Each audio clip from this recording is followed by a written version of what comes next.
guys are going to become writing teachers, and we're going to prepare the next 2 days to have you ready for that. And here's the steps that we're going to go through. So everybody sit up straight and tall. Take a deep breath. Facing front. Ready to learn right now? First, you're going to analyze the student papers, the student samples. I have writing samples from all the classes. I'm going to give you a sample of papers. You and your team of teachers, your teaching team, you're going to look at all the samples, and you're going to decide step number 2 after you look through all the papers, read through them real quickly. You're going to decide on one common weakness that all of the writers in the class have. What do they need to learn? That's what you have to decide. After you do that, we're going to get back together again, and we're going to go through a teacher training. And I am your trainer. I'm going to give you some suggestions for what good teachers do, and you're going to come up with, you guys know what good teachers do. You've been in a lot of classes with a lot of good teachers, and so you're going to think, what do my teachers do that's a good job? And so therefore, what do I want to do as a teacher when I'm teaching these younger kids? And after we do our teacher training, then you're going to plan for your lesson. Now that you know what good teachers do, you're going to get ready to teach the lesson on Wednesday. And it might sound like it's going to be quick and easy, and it's not. It's going to be challenging. You're talking with your other teammates about that. This is going to be in small groups. After we plan for the lesson, you're going to practice your lesson. You're going to pretend like there's kids in front of you and go through the whole lesson. What are you going to say? Because you don't want to get up there in front of the kids and all of a sudden be like, oh no, what are we doing now? Right? And then after you practice, this would actually, after number 5, when we switch to number 6 here, that's switching to Wednesday. It's going to be actually on Wednesday. At 8:30 on Wednesday morning, you're going to be meeting with the teacher of the class where you are going to be teaching. And you're going to have a pre-lesson conference. So let's say that Matt and Lacey here are on the same team, and they're working in Mr. Fennell's class or something. Mr. Fennell would sit down with Lacey and Matt. All the kids in the class are going to be gone. I'm going to be taking care of those kids.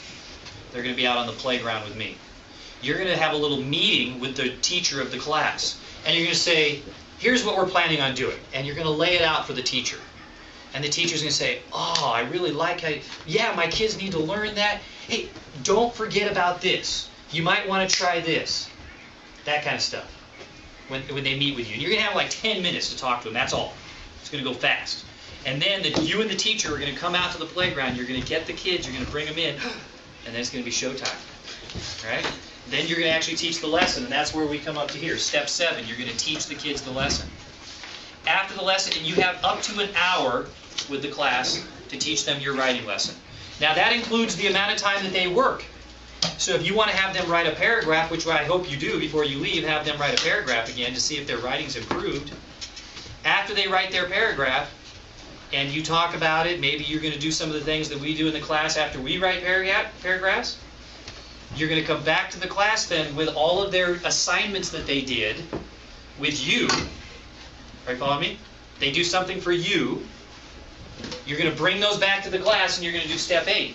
You're going to reflect. Reflect means you look back, right? You're going to look back, and you're going to say, what did we do well? What was good about our lesson? What was bad about our lesson?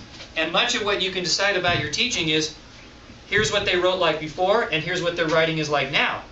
Did we teach them anything? Did they get better? Because if they don't get any better, you just wasted an hour of their time and your time and the teacher's time, right? That's what you're really looking at. Did their writing improve after, as a result of your lesson? That's what good teachers do. So you reflect upon your lesson at that point in time. So the first thing we're going to do is I'm going to put you in your groups right now. You're going to know whose class you have. You're going to get writing papers, sample papers, and you're going to get started on step number 1, which is analyzing the sample.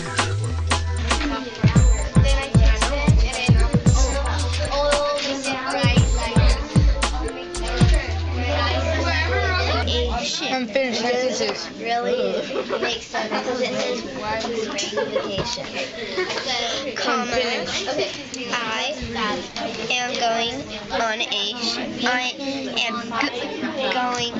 I am gonna go. I went. That isn't a word to use in a paragraph. I think it should have been I went. I went on a ship. This looks like it's a summary. And then it talks about their favorite. See,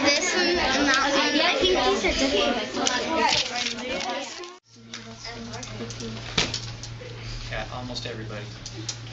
Okay, first of all, you need to focus. Most of you are focusing on one objective, and that's good. You can't teach them everything about writing in 1 hour. Think about how much the kids can handle in an hour. So if you have 2 objectives, as long as both of them are small, I think you'll be okay. Like you might teach them how to spell some words and how to write a complete sentence or something in the hour. That's okay. But really try to focus on one thing. Okay, you can't do like 3 or 4 things in an hour. It's just not going to happen. Second thing is, if you're teaching them spelling, then you need to have a list of words, right? And try to find words that have something in common. Don't just pick words that just all over the place. Maybe words that have one particular type of spelling rule.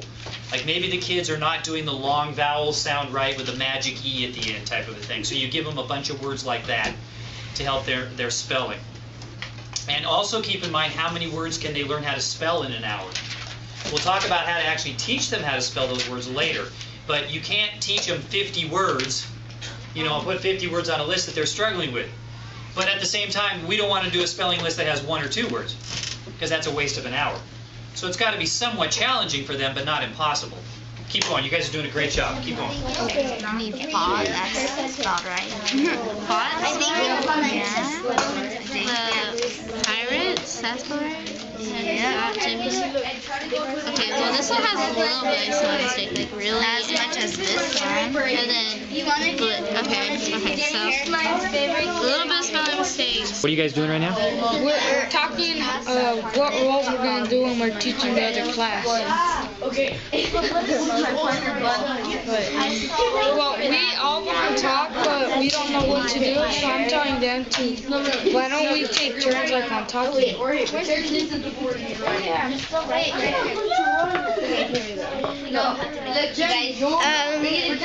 Hence, when they shouldn't. So how are you going to teach them that? We're going to teach them like all the easy words to spell like ED, and then we're going to teach them harder prefixes and suffixes for past tense and harder words that just mean past tense. You can't make them into anything else in our past tense. It's get easier and it's going to get a little bit more challenging.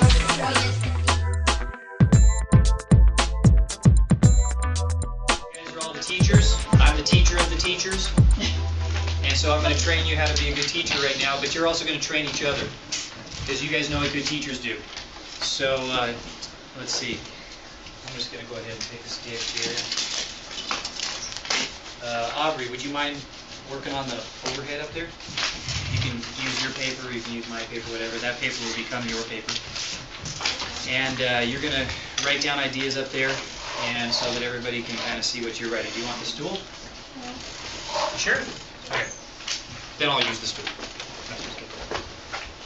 Raise your hand, and actually, Timry, why don't you come up here, since you're class leader, and start this discussion off, and then I'll jump in towards the end, okay? And I want you to just have kids brainstorm what they think good teachers do. What do good teachers do?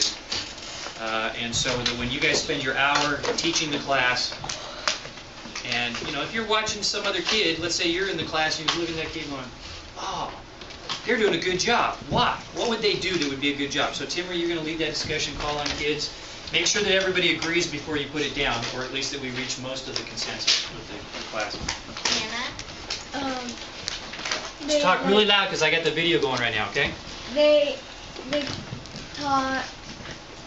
talk loud so the kids could hear them. Who doesn't agree with her? Who agrees? And put it down on your paper. Timmy, I'll take notes for you, okay? Since you're doing my job, I'll do your job. Hope you can read my writing.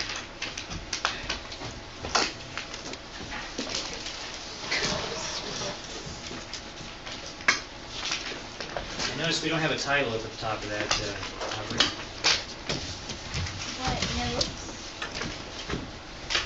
What's the subject? Teachers training. What do good teachers do? Okay, something like that. Good. Something besides no heading at the top. what's the main subject here of what we're doing. So get a heading up at the top of your paper.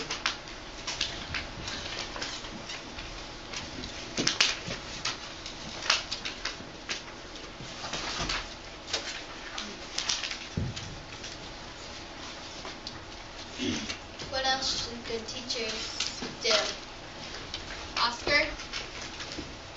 Use good language. Language? Okay. Who agrees with them? Okay, put it down on your paper.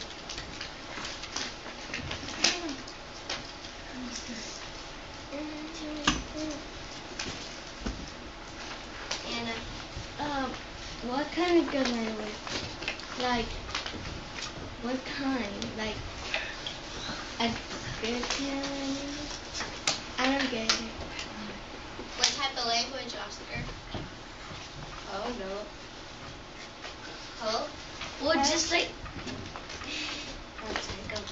I don't think it, like, makes sense because it's like, good language is like talking loud, pretty much. That would be good language. It's talking loud so everybody can hear you.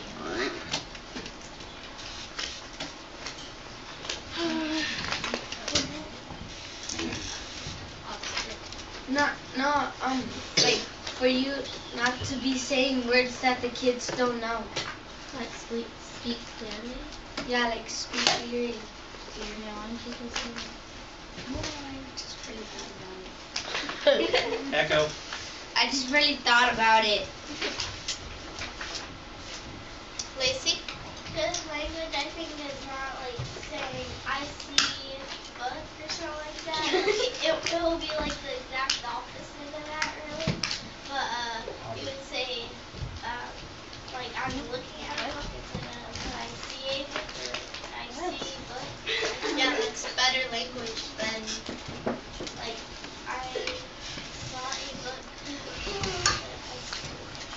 Excuse me one second. Aubrey, can you focus the thing? Do you know where the focus up on the front? On the front of the projector? Front of the projector? Projector, not the Elmo? There you go. There's a little dial up there that you can turn to focus it in. Yeah. There. Oh, it was good for a second. Much better.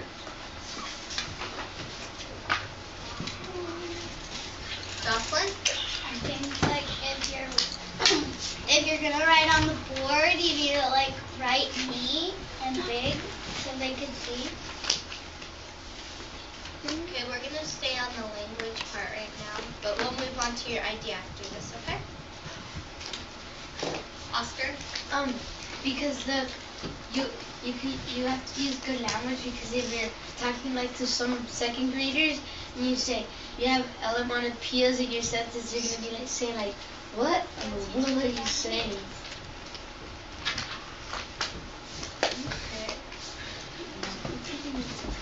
Jason? He needs like use like simple words that they can understand, like not really hard words. Yeah. Ivan? I don't quite agree with you, Oscar, because like if some kids try to write it down, like if they're trying to write it down because they think like Mr. Bedley says something and you don't get it, you ask them what does that mean and stuff. Yeah, but they still maybe won't understand. They're too small to understand. Hope? Well, most of the people just put it on their paper, so we just like move on. They already put it on their paper. Lacey? On number 3, I think I should put eye contact. Because we should always look at the students to see if they're paying attention for eye contact. Okay. Who agrees with that? Put it on your paper for number 3. You guys can erase number 9. Okay, thank you, Tim. Is this your pencil? All right, and now I'm going to give you some quick things here so we don't take all day long just on this one lesson. So get ready to write some more things that I think that good teachers do. Are good teachers going to tell you at the beginning of the lesson what they're teaching you about? Yes. Yeah. And so what we call that is They're going to say the objective, okay, at the beginning. So let's write say the objective at the beginning. Good teachers are going to do that. They're going to say the objective at the beginning of the lesson so the kids know what they're supposed to be learning about. Did we say the objective at the beginning of this lesson? Yes. Or did I say, oh, we're just going to kind of learn some stuff right now, and we're just going to... I mean, I told you we're going to learn what good teachers do, right? So I did that. Now, the next thing is that good teachers are going to make sure that the rules are clear. They make sure the rules are clear. So write that one down. 2 N's in the middle of the beginning. N-N-I-N-G.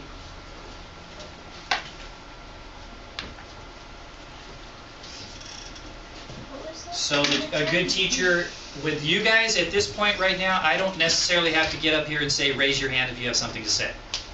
You guys just know that. But when you teach the class, you might have to tell them that, especially because you're a kid. I can't see what you've written because your fist is covering it up. The rules are clear, right? They make sure that the rules are clear to the kids, what you expect out of them. So when you guys plan today, you're going to need to think about what do we want our rules to be. And tell the kids. Raise your hand if you have something to say, wait till I call on you, stay in your seat, look up at me, you know, things like that. That you're going to have to set some standards at the beginning. I think that good teachers, you guys started hitting on some stuff in here, they involve everybody. So let's write down some ways that we can involve kids. Ready? Yes. Who's they? Attendance office? Okay. I think, does it? Yes. Room 9. Oh, that is room 9, huh? You had a call back to the attendance office? Well, it's on. Oh, you didn't hang up. Okay, good. So tell them that Suzanne is in room 9 right now. Good job, Madison. You're quite a secretary there on the phone. So down here we're going to list some things that you can do to involve the kids. Raise your hand. You guys know what we do in here. What do you do to be involved rather than just sitting there and listening to the teacher talk?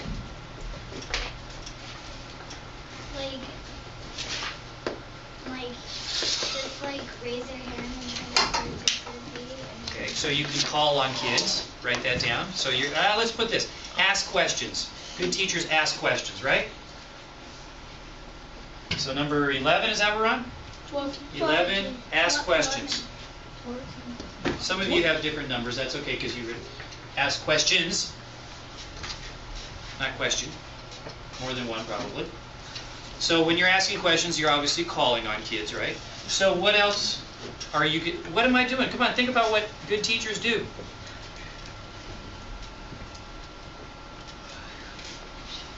To involve the kids. So they're not listening to the... Think about how much time Timmery was spending talking up here. Very little compared to the rest of you talking, right? She was doing a good job teaching. Ivan. Let other people talk instead of just yourself. Okay, let's write that one down. Let the kids talk, right? Now, that doesn't mean let them talk, just, hey, everybody just talk about whatever you want to talk about right now. Hang on, let's write this one down first, and then I'll get to you, Oscar. You let the kids talk. There's some other things that you guys are overlooking. Think really hard about what I have you do oftentimes to get you talking, to get everybody in the room talking. Oscar. Ask about their opinion. Okay, well that's asking questions. Thank you, Oscar, but we need to, come on, let's get this here. Lacey. Oh, I lost it. Oh. Oh, partner them up? There we go. Let's write that one down. Partners. Right, partners. When you ask questions, you might want to have partners answer your question instead. With toys or anything. Or it might be materials.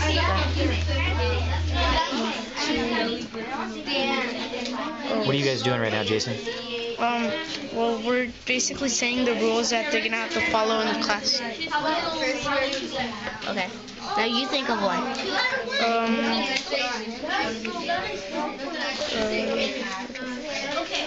Like always try to participate.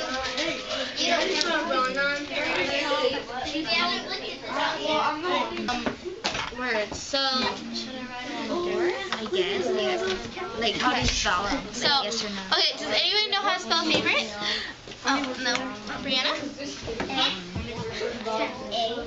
A-V-O. 10 words. Okay. R-I-T-E.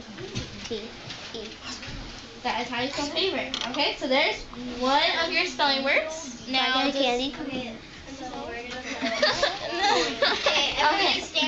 Okay, so now let's look for another word. Characters. Anybody know how to spell characters? And don't look up there at the song. Stand up when you guys are finished writing your. Joseph. C-H-A-T. The word is listen. Maybe go, okay, Listen to the pretty music. so go. I can't see. No, Margin. you can. But you can't practice something with The margin from Practice them with your partner. Practice them with your partner. Okay. Oh, prizes. Okay, so who wants to make? Are you gonna tell me, Angel? Okay, so we have our rules, Okay. and we're gonna hang it up there so they can see. And of course, the best one's at the bottom. And So give them your full attention. Hello, my name is Joseph. This is Daniel Jorge. Or just call me Daniel. Okay, before, we've been looking at your samples of writing, and you guys did pretty good, really. So just are there any guesses? So, next we have to say DEMREP is an abbreviation for Democratic Republic. hour to learn what a topic sentence is about. So it's, yeah, you got to use a lot of, you got to have what you want in your paragraph that goes in your topics.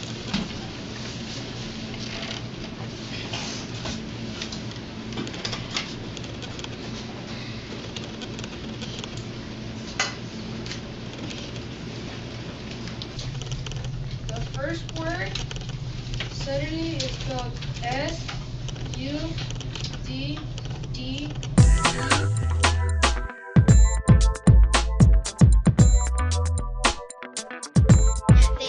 They did the test, then we went over the rules, and then they put their paper under the Elmo to correct their spelling test, and they said thumbs up, thumbs down if you agree or disagree, and if you agree, put a star for the spelling test and the test. And then they would. You did good. They spelled characters right. Yes. My favorite character is the maid. She is very funny. I like the part when she keeps on running away because she